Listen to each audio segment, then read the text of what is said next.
कितना हुआ? 240। राजनीति में नेता के प्रति निष्ठा कर्मा से बड़ी होती है। पार्टी में टिके रहने, पूछ बनाए रखने के लिए ये जरूरी बन जाता है कि करो कुछ भी, लेकिन अपने नेता के प्रति निष्ठा, सेवा, सम्मान में कोई कमी नहीं रहनी चाहिए। कल्याण बनर्जी इस राजनीति के परफेक्ट केस हैं। ममता के प्रति निष्ठा और विरोधियों पर प्रहार ही कल्याण बनर्जी की पॉलिटिक्स का हॉलमार्क है। कंट्रोवर्सी वाली पॉलिटिक्स के पोस्टर बॉय हैं। राजनीति में कल्याण बनर्जी को लूज कैनन नाम से भी पुकारा जाता है। कल्याण बनर्जी फिर वायरल हैं, इसीलिए बन गए हैं हमारे शो के चर्चित चेहरा। नमस्कार, मैं हूं कीर्ति और आप देख रहे हैं न्यूज़ तक। पूरी राजनीति विवादों से भरी है। पता नहीं कितने बड़े बड़े लोगों की ऐसी तैसी कर दी। पीएम मोदी से लेकर उपराष्ट्रपति जगदीप धनखड़ तक, बुद्धदेव भट्टाचार्य से लेकर ज्योतिरादित्य सिंधिया तक, कल्याण बनर्जी से कोई बच नहीं सका। लेकिन मजाल है कभी कोई आड़ी तिरछी बात ममता बनर्जी के लिए बोला हो। पूरा रिकॉर्ड खंगालने पर भी नहीं कोई एग्जाम्पल मिलेगा जब ममता बनर्जी की लाइन से 1 इंच भी इधर उधर कल्याण बनर्जी हुए हों। कल्याण बनर्जी एक बार नहीं बार बार बोलते हैं कि तृणमूल कांग्रेस और पश्चिम बंगाल में ममता के कहे हुए शब्द ही अंतिम शब्द हैं। कल्याण बनर्जी की इसी कलाकारी की फैन है ममता बनर्जी। बैकफुट पर जाना मंजूर, लेकिन कभी कल्याण बनर्जी पर आंच नहीं आने दी। विरोधियों पर हिट करते हैं, रन करते हैं, माफी मांग लेते हैं, इंतजार करते हैं अगला बम कब फोड़ना है। कल्याण बनर्जी की क्वालिटी ने उन्हें विपक्ष का असेट बनाया हुआ है। उनके अच्छे बुरे को डिफेंड करने में विपक्ष की दूसरी पार्टी के नेताओं को भी महंगा नहीं लगता है। जब संसद में परिसर में जगदीप धनखड़ की मिमिक्री कर रहे थे, तब राहुल गांधी उनका वीडियो बना रहे थे।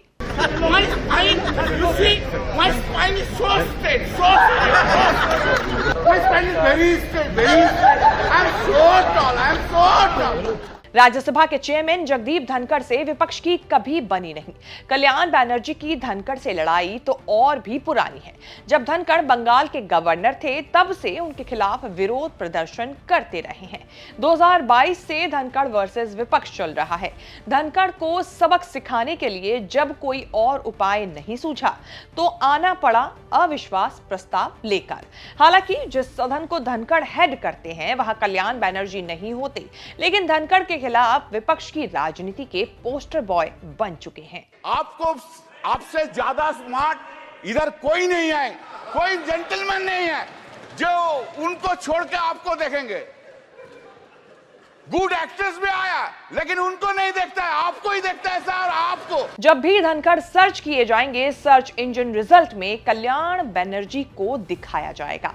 धनखड़ की जैसी मिमिक्री कल्याण बनर्जी ने की, वैसे तो पता नहीं कोई प्रोफेशनल मिमिक्री आर्टिस्ट भी कर पाएगा या नहीं। कल्याण बनर्जी अकेले ऐसे सांसद हैं जो संसद में बैठकर मिमिक्री से बीजेपी से राजनीति लड़ाई लड़ रहे हैं और बीजेपी के पास इसकी कोई काट भी नहीं है। चू कित कित भी खेल है, चू कित कित में चू धरा 400 में कित कित कित कित कित कित कित कित कित कित कित कित कित कित कित कित कितना हुआ? 240। बंगाल की राजनीति में ममता बनर्जी के 50 साल हो चुके हैं। शुरुआत के 15 साल उन्होंने कांग्रेस में ही बिताए। खूब हंगामे किए, खूब आंदोलन किए, इससे कांग्रेस में ऊपर चढ़ने में मदद मिली। लेकिन उनकी राजनीति को बड़ा हुक तब मिला जब उन्होंने कांग्रेस से बगावत करके तृणमूल कांग्रेस नाम की पार्टी बनाई। उस दौर तक कल्याण बनर्जी राजनीति में नहीं थे, लेकिन बंगाल के बड़े वकील माने जाते थे। 1981 से कोलकाता हाई कोर्ट में प्रैक्टिस कर रहे थे। ममता को पार्टी में लीगल एक्सपर्ट चाहिए था। क्वालिफिकेशन से कल्याण बनर्जी को ममता के नजदीक जाने में आसानी हुई। तृणमूल कांग्रेस के संस्थापक नेताओं की लिस्ट में नाम दर्ज हो गया। 2001 में तृणमूल के टिकट पर पहली बार आसनसोल से विधानसभा चुनाव जीते। इसी के साथ चल पड़ी वकालत के साथ राजनीति। रीजनल पार्टी तृणमूल बनाने के बाद ममता बनर्जी देश की राष्ट्रीय नेता बन गई, लेकिन बंगाल हाथ में नहीं था।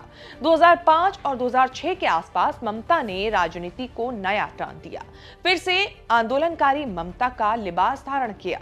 नंदीग्राम, सिंगूर जैसे आंदोलन छोड़कर लेफ्ट सरकार की ईंट से ईंट बजा दी। ममता सिंगूर और नंदीग्राम में जमीन अधिग्रहण के खिलाफ कानूनी नहीं राजनीतिक लड़ाई लड़ रही थी। कल्याण बनर्जी के लीगल सपोर्ट से ममता की राजनीतिक लड़ाई को धार मिली। 2011 में ममता बनर्जी के हाथ में बंगाल की सत्ता आ गई। कल्याण बनर्जी को उन्होंने दिल्ली की राजनीति की जिम्मेदारी के लिए चुन लिया।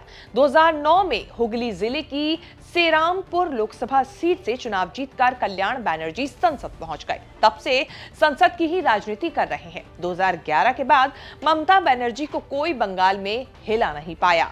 कल्याण बनर्जी भी बिना चुनाव हारे चौथी बार लोकसभा पहुंचे हैं। 2 बार लेफ्ट को हराया, 2 बार बीजेपी को पानी पिलाया। 15 साल से संसद में कल्याण बनर्जी की राजनीति चल रही है। कोई सत्र नहीं जाता जब कल्याण बनर्जी का धमाका नहीं होता। सबसे ताजा बयान ज्योतिरादित्य सिंधिया को लेकर लेडी किलर वाला बयान था। चेहरे पे किसके चेहरे पे मुस्कुराहट है, आप स्वयं देख रहे हैं। सुन लीजिए ना, आप बहुत सुंदर दिखते हैं। प्लीज सिंधिया जी, आप बहुत सुंदर दिखते हैं। ये नहीं है जो आज मैं हूं जनता के आशीर्वाद और मैंने मेहनत और मेरी मशक्कत के आधार पे हूं। ये अगर मेरे परिवार पर कलंक लगाने की कोशिश करेंगे और बेफजूल बात इस सदन में करेंगे तो मुझसे भी बर्दाश्त नहीं किया जाएगा। He first attacked me personally। चेहरा में तो चेहरे में क्या हो गया आपको? चेहरा में आप ब्यूटी है बोलकर जो मर्जी वो बोल देंगे। बंगाल की राजनीति में मुसलमान वोट ममता की पॉलिटिक्स की बड़ी ताकत है। मोदी सरकार मुसलमानों की संपत्तियों पर वक्फ बोर्ड का वर्चस्व खत्म करने वक्फ बोर्ड संशोधन बिल लाई तो कल्याण बनर्जी को मौका मिला ममता के मुसलमान वोटों की हिफाजत करने और सरकार से भिड़ने का।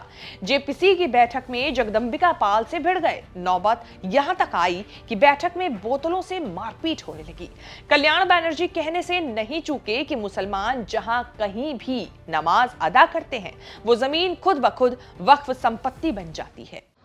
काले से वाकफ करते पारबेन আপনি মুসলিম কি মুসলিম না তার বিচারটা কি করে হবে না তার বিচারটা হবে মুসলিমরা। कल्याण बनर्जी ने पार्टी के अंदर और पार्टी से बाहर खूब दुश्मन बनाए लेकिन कभी कोई बाल बांका नहीं कर पाया।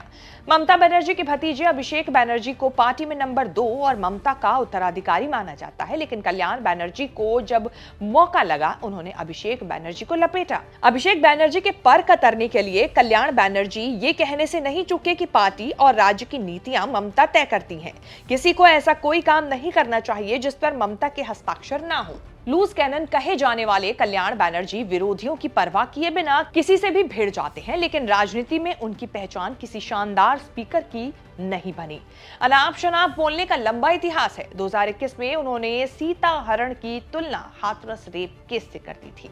मोदी ने नोटबंदी की तो बंगाल में भाषण देने लगे कि 2019 के लोकसभा चुनाव में जनता नरेंद्र मोदी के मुंह पर तमाचा मारकर गांधीनगर की गलियों में वापस भेज देगी।